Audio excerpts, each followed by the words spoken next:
I went out with a friend of mine who I expected here this morning but didn't make it. We spent 3-4 days on it. And I have to tell you, it's as tight as a sardine can. There's not a lot of room in these things. I mean, you go up and down ladders that look like this. I mean, you don't want to look down because it's a vertical drop of about 12 feet. But this thing is about 306 feet long, length of a football field.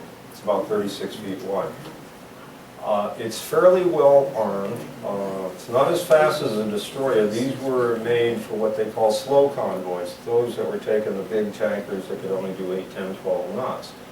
But they had hedgehogs, which were bombs they could launch, and they had depth charges in the back for submarine warfare. They actually carried some torpedoes, 20 millimeter, 40 millimeter. This was a fighting ship.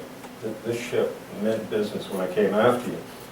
But the destroyers were kept for the faster moving because they could exceed almost 28, 30 knots. These full steam 21, 23 knots maximum. And that's the 3-inch 50, the forward gun. Actually, I have it pointed in a certain direction to the port left side because my brother was the pointer on that gun, and I took his coordinates and I set that up, and as Billy said to me, I think you're going to shoot the bridge down. And I said, but that's the coordinates I got. That's where the gun was pointed when they fired at the sub. And he said, yeah, I don't know. But it is what it is. Where in the Hudson is that? Albany. Oh.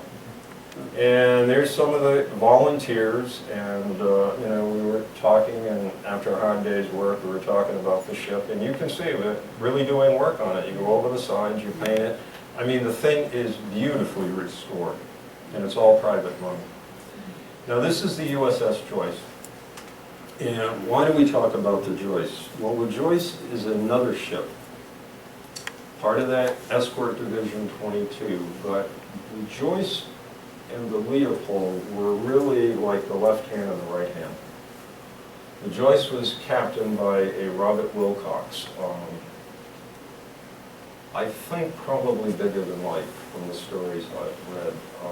Some of his people called him God. Others called him John Wayne on steroids. This man was fearless. In fact, there is a video out there on Vimeo of the sinking of the Leopold, and when he describes what he did that night. And he's doing this in 1991. He's tearing up and almost crying like a baby. I mean, these people still have memories of that night that they can't shake. Well, what happened? I'm going way off base, but that's okay. Maybe we'll finish a little earlier and give you a break. This is a letter signed by the 28 survivors of the USS Leopold, DE-319, and it was to the crew of the Joyce. Let's just go for a few seconds, and we'll talk about that evening. As you know, the Leopold and all her sister ships were launched May and June of '43. They went through some vigorous training, shakedown cruises to Bermuda, you know, up to Norfolk, Charleston, went up to Maine, submarine warfare school. You gotta realize, they're all kids. I talked to one radar guy, and he said, they sent me to radar school for 4 hours. I said, 4 hours? 4 hours, and then shipped me out. And I said, what did you do? He said, I had to ask somebody how to turn it on. I didn't know how to turn on the radar, never mind use it. He said, but you'll learn pretty damn fast. Very green kids.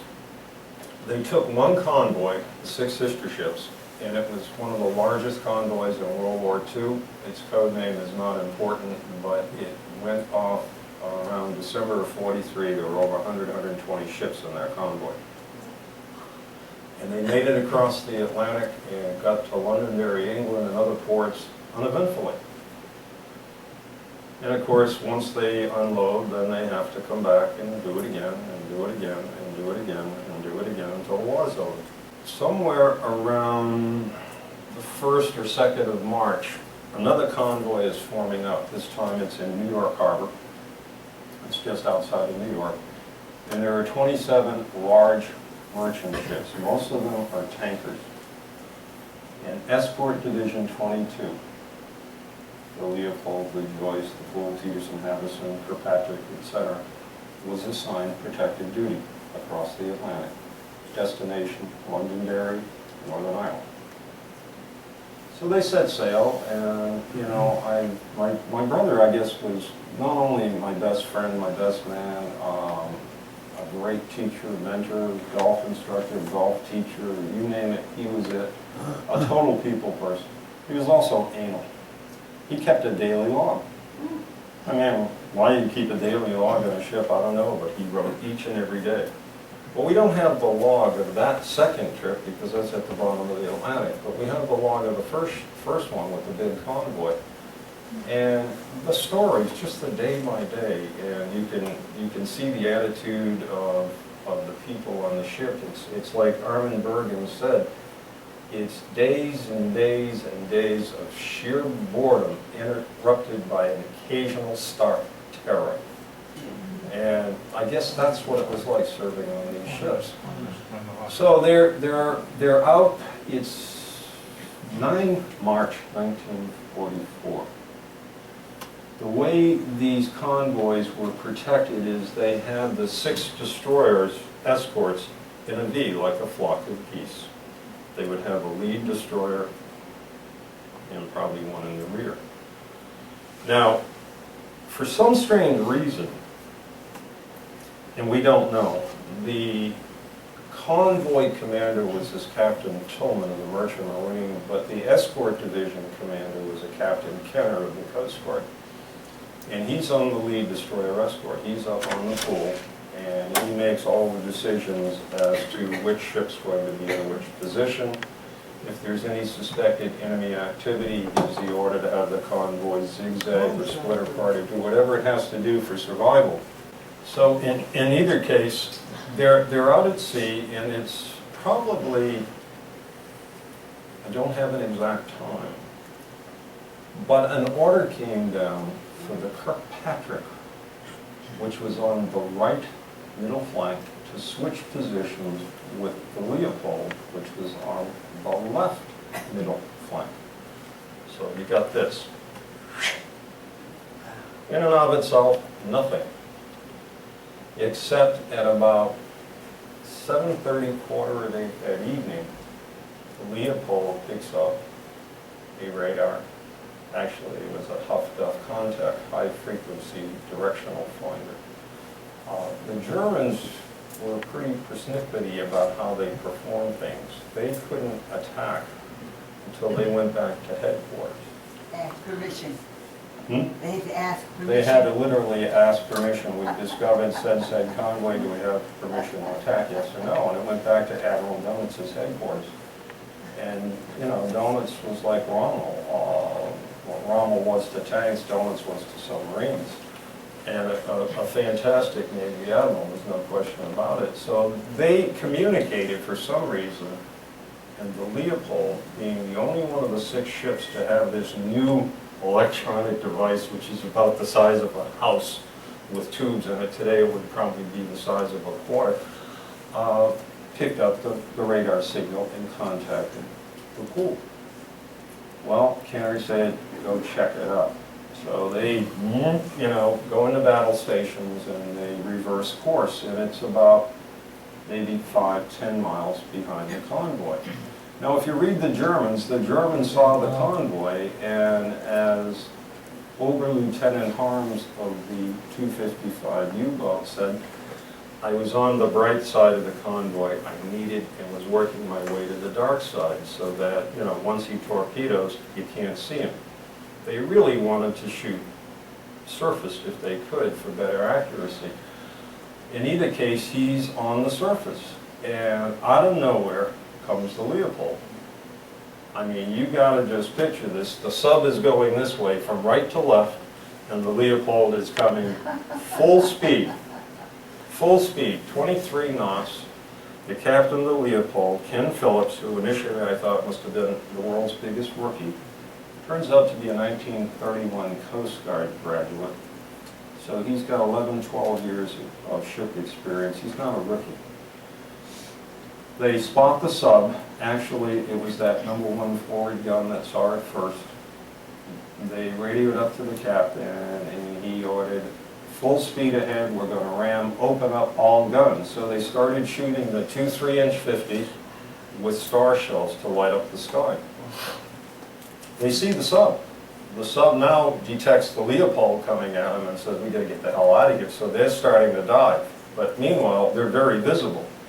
So they're lighting up the sky, and you get all these kids, you know, with all these different types of shells, whether they detonate or armor piercing or flare shells or whatever, and they're getting all screwed up. They don't know what the hell they're doing, which one they're putting in or not putting in. So they're firing everything they got, and all of a sudden, there's an explosion. It's just, and the ship is dead. I mean, dead, stopped in the water. Like a snap of a finger. Within 27 seconds of seeing the sub and firing literally, according to my brother's testimony, 11 rounds off the #1 forward gun. 11, including 2 flare shells. The ship is dead in the water. All they heard was this loud explosion, and they're dead. He's sitting in the gun turret. They're all kind of a little confused as to what happened. The guy next to him is sitting, there's blood coming out of his ears, can't move. Jerry Klaus, I believe was his name. Well, there's no question, something happened. They were torpedoed. And they're mystified because they're going like this. How in the hell did the torpedo come and do that? So it's very obvious it was a trap. That Captain Phillips fell for the oldest trick in the book, put a decoy sub out front, have your second sub wait, and nail him when he comes after the first sub. Well, 70 years later, we still don't know for sure. There were men on that crew that I've interviewed who said there was definitely a second sub. I saw it. I saw it. I know what I saw. There are other people who say, I haven't got a clue. I don't know how they torpedoed us. And then you got the official Naval Board of Inquiry that spent 8 days in testimony in court examining the sinking of the Leopold. Now, there's a big World War going on. They must have had better things to do than tie all these people up for 8 days, but they needed to know. It turns out that the Naval Board of Inquiry's finding was that it was hit not by an air-driven torpedo, which would leave a wake, but by an electric torpedo, a new experimental German torpedo called the T5. A German naval acoustic torpedo, or what's called a gnat. It's like the bug. And apparently that's what it was. The gnat has the ability to chase sound. So it could go out and make a 180-degree turn and come back. In fact, in the initial tests the Germans did, they sunk their own subs. Because they'd fire it and it'd come back and hit them in the cross and sink the sub. Well, they were a little more advanced. So the Leopold has the distinction of being the first destroyer escort lost in World War II, plus the first lost by an acoustic torpedo of German variety, plus the largest loss of life of any sunk destroyer escort in World War II. It holds the record for all three. Now you may say, well, you know, this book should have been written years ago. Well, there's a little short 1 or 2 pages on it, but there's no book. It's just been ignored. This is Harpoon magazine, which was, I know you're going nuts there, put out by the Coast Guard. And when my brother got back to the States, he sent it home and he said, keep this for me, Mark. It has another story on the Leopold in it. That's the weekly Coast Guard magazine that came out during the war. And, you know, I tripped upon it. Again, another one of those universe things that was just sitting buried in a box. And then I was surfing the internet, and I find another Harpoon magazine, because my brother had mentioned it was in the April and June issues, and I called all over the country looking for the June '44 issue. I go on the internet once, and there it is, first article. It's sitting in California. The thief out there wanted $75 for it. I said, okay, if you want $750 for it, I want it sent overnight express. And I got it. I had no idea what was in, what shape it was in. I open it up, and what is it? It's an interview of, who else? My brother. Right there. Leopold survivor. So, I mean, it's like, it keeps falling out of the sky. So, in either case, there we are, we're dead in the water. What happened to the ship? The best way I can tell you is to fold a piece of paper. This is what the ship now looks like. The screws are out of the water and the bow is pointing up at 45 degrees. She split right in half in the midsection. Right in half, held together by literally just a rubber pressure relief seal. Other than that, it was toast. There's no power. It hit around B6, B1, B6 area, which knocked out the engine room, so it immediately lost all electrical power. They tried to foot pedal off the last couple of rounds, but by now the sub was under. You're convinced they hit her, but they didn't sink her. And she did make it back to France, and actually a day and a half later rendezvoused with U-boat 608. Still not sure she was by herself. The North Atlantic was pretty much, they traveled in wolf packs. And the 255 was part of the Preußen or Prussian wolf pack, some 31 submarines. They were never really too far away from one another, so you know they knew ships were coming through, and they just sat there like shooting ducks in a barrel. In either case, and we can play a few minutes of this just to give you an idea of what it's like. The Phillips gives the order to abandon ship. Well, you really don't have a heck of a lot of choice. Then the bridge falls off. It falls right off the ship. Just crashes into the water. And then the stern and bow separate. And this all happens in about a 10-minute period. Meanwhile, the Joyce, acting as a backup, is there in about 10 or 12 minutes. And they can see the carnage. They're beyond themselves. So they see a lot of people in the water. Men are jumping overboard. There's only 4 life rafts and 6 life nets on this thing for 200 people. And there's a whole bunch on the stern. There's like 45 or 50 of them. They're just kind of standing. So the Joyce comes in and literally shuts her engines down and is trying to get people out of the water. They get whacked by a torpedo. Now, I'll play you a quick 10-minute tape. We'll take a break and do that. And according to Armin Bergen, the admiral in charge of that group would have never done that. He has the wrong guy. I hate to say it, but it's the wrong admiral. And most of those boats under his command, he would allow the drunken sailors to be picked up, made sure they got on rafts, had food and water, and waited to be rescued. He just wanted the tonnage, not the lives. But whoever put that torpedo in, and we're sure it's the 255, whether or not it fired on the Joyce, we don't know. So the Joyce literally had to fire her engines and get the hell on out of there. I mean, she had no choice, and it happened a second time they came back.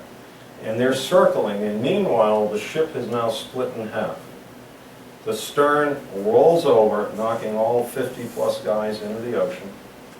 It's not a calm ocean. The water temperature is about 44. The air temperature is about 45, 46. Go down and win around, put your feet in when it's either 55 or 60, and you're out in 30 seconds. Now you're totally immersed in this water. If you were lucky enough to live after the shock. Quite a few probably had defib and died immediately upon hitting the water.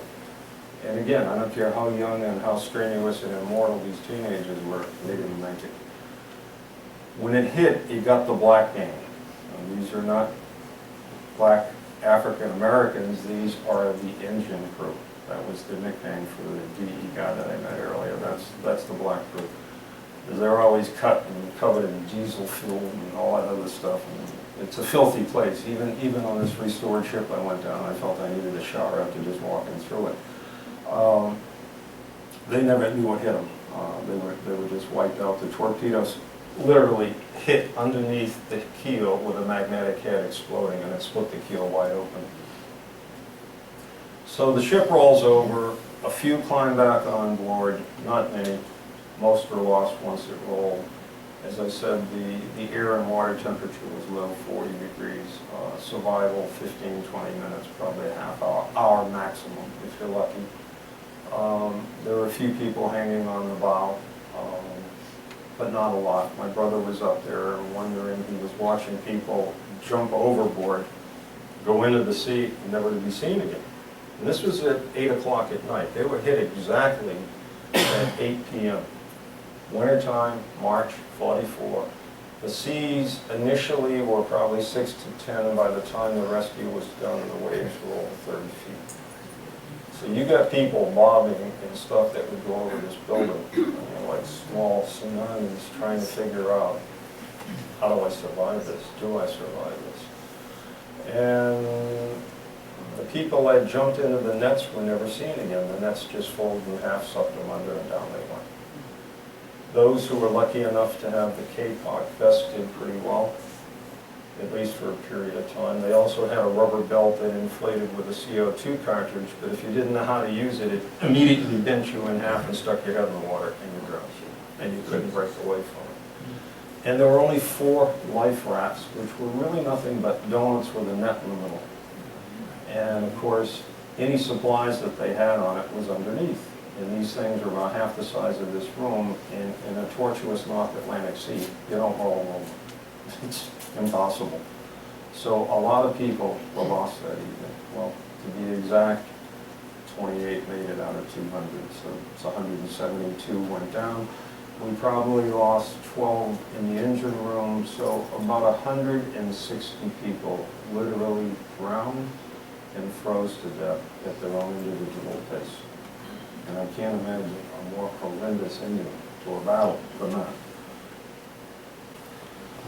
This is, and I know I'm driving the cameraman crazy, the man in the center in the white suit, third from the left, is Bob Wilcox. That's the crew of the Joyce.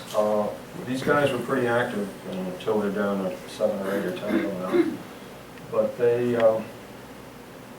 had annual reunions for many, many years, and in fact, Wilcox actually invited Ober-Lieutenant Harms to his house for dinner. Harms came over several years. They became good friends after the war. There is one fellow, and we'll see a picture of him in a second, and that's Armin Bergen, the youngster. Richard Novotny, who, just an incredible story. 2 broken legs, broken arm, broken back, 1 hand, and survived in the water, made it to a raft. He's smiling. Hmm? He's smiling. Yeah. And they're kids, look at them. Now this is, and again I'm going to drive you crazy, this is a guy named Gerald Stern. And I've had the opportunity to talk to a lot of these people, which is just a phenomenal experience in itself. And I'm going to drive the camera crazy, but you got to read this. On the third from the left, forgot the rest, we don't look like much, but remember, we help them. Amen. Says it all, doesn't it?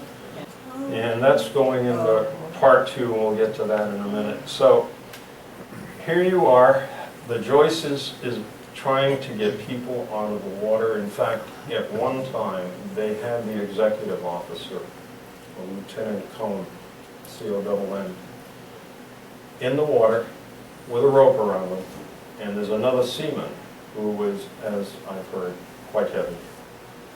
And they got him up to the side of the ship, and they've got a net down there, and of course, your hands and legs are frozen solid. You can't grip anything, it's impossible. So they're throwing them ropes, and they got the ropes tied around, and the crew of the Joyce is trying to pull them in.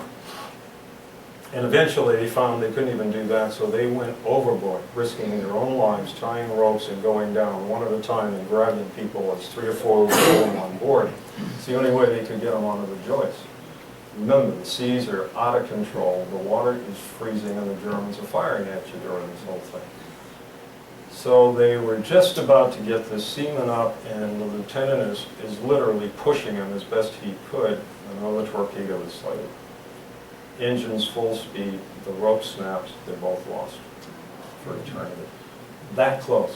If the lieutenant just said, "You're on your own, I'm going out," he would be alive today.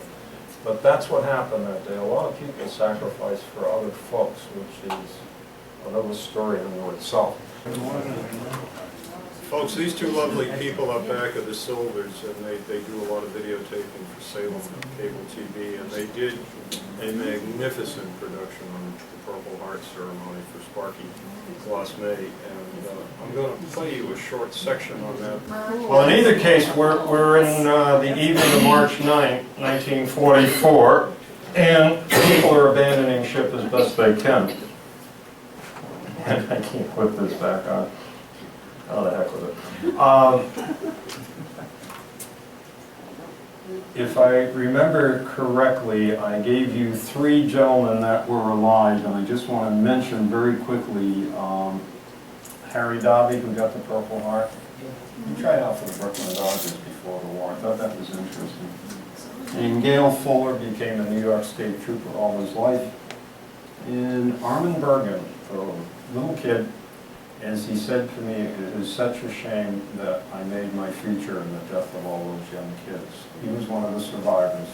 Maybe he was destined, being the youngest kid on that ship at age 16, but Armin went on to become an architect, went to Columbia, got his degree, built hospitals all around the world, pro bono, for free. Just a heck of a guy.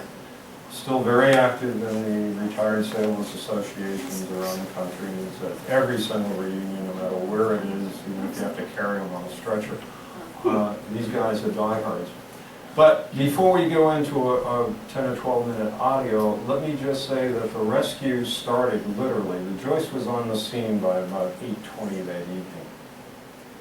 They tried to pick up people. They really didn't get the first survivor on board until approximately 2 hours after the sinking. And the longest was in the water for 7 hours. Even if you were lucky enough to get one of the 4 rafts, you were shoulder high in water. So you were totally immersed in this 44 degrees ocean and just hanging on for dear life. Most of the people that expired just fell asleep gradually and just never knew. They foamed at the mouth, went into pulmonary edema, and just drifted under, one right after the other. Some of them, again, Gail Fuller said, he said, I'll swim until I die. And he never found a raft. He swam for 4 straight hours. Just treaded water and just...